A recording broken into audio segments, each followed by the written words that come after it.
section, which we're going to be covering in class, is cost savings. Now, an example of cost savings would be a city car parking is a business that operates a car park.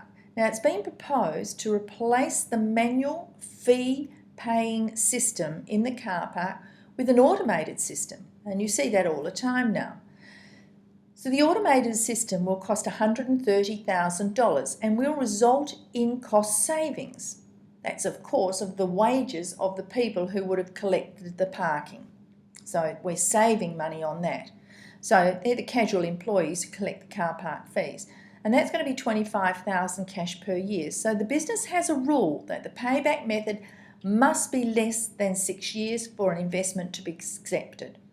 So how we do this, we have the payback period over the annual net cost saving. So $130,000 is our historical, or is our capital investment, over $25,000, which is what we saved, and that tells us our payback period. The investment meets a payback period requirement of 5.2 years, but you will obviously work out the correct years and months on that. So you can see here it's under 6 years, so we'd probably accept that investment. So that's where you have to complete questions 5 to 8 in your text. We then go on to the very next section, which is incremental cash inflows, incremental cash outflows, and cost savings. The payback method or the payback period can be used in a situation where a business expects an investment proposal to generate incremental, that is, extra or additional cash inflows, incremental cash outflows, and cost savings. So Watercraft makes taps. The business is evaluating a proposal to replace its manufacturing plant and equipment at a cost of $161,500 cash. Now, the proposal is expected to achieve the following annual results. So your incremental cash inflows. Watercraft cannot manufacture enough taps to meet its current demand with the plant and equipment that it currently has, and the sales and tap is expected to increase by the amount shown. So it's going to increase by $71,000. That's why I put the arrow going up. Their inflows. So the incremental outflows, that's your insurance and maintenance payments, they should increase by the amount shown of increase by the amount of $4,000. Now, of course, they're outflows, so we have to put the arrow down. Your cost saving on electricity and wages should decrease by the amount shown of $18,000. So the business has a rule that the payback method must be less than 3 years for an investment to be accepted. So you highlight your 3 years and make sure you've highlighted up here, like I have, the $161,500. Step 1, and make sure you set it out so we can see it. Step 1, the annual incremental net cash inflow is an increase in cash flows, $71,000. Add your cost savings, $18,000. So that gives us $89,000. Less increase in cash outflows of $4,000. So your annual incremental net cash flow is $85,000. So let's just go back a slide. Cash inflows was 71, cash outflows was 4, and your cost savings is 8. So let's go back and have a quick look. Oops.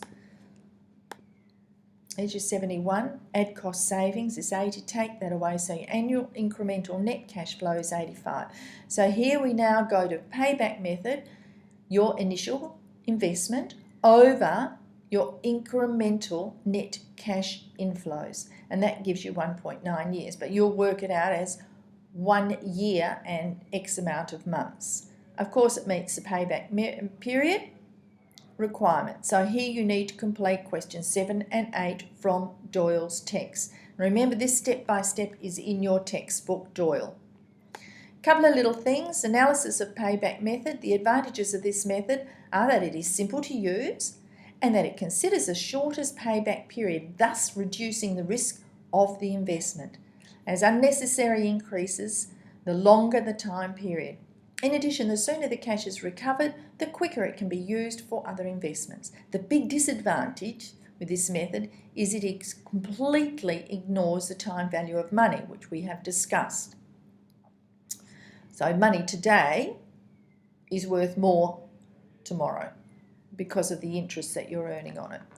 So in addition, just because an investment can be paid for in the shortest time possible doesn't necessarily make it the best investment alternative. As mentioned, the advantages of this method is that it is simple and easy to use. However, its simplicity leads to many problems as the method uses book earning rather than cash flow and ignores both the time value of money and the time sequence of net earnings.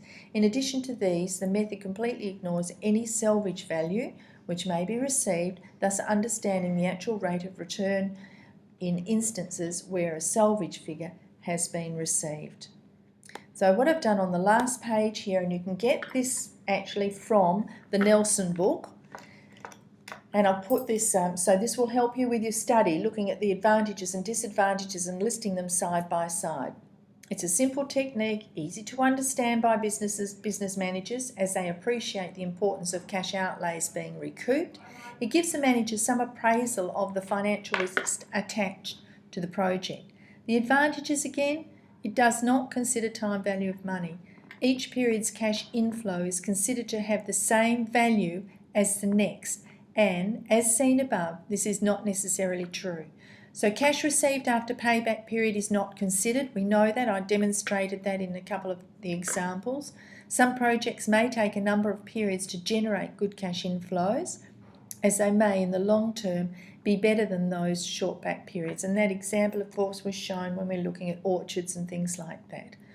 So from here, boys, I'm going to stop, and hopefully this will help you with your revision on capital investment payback method.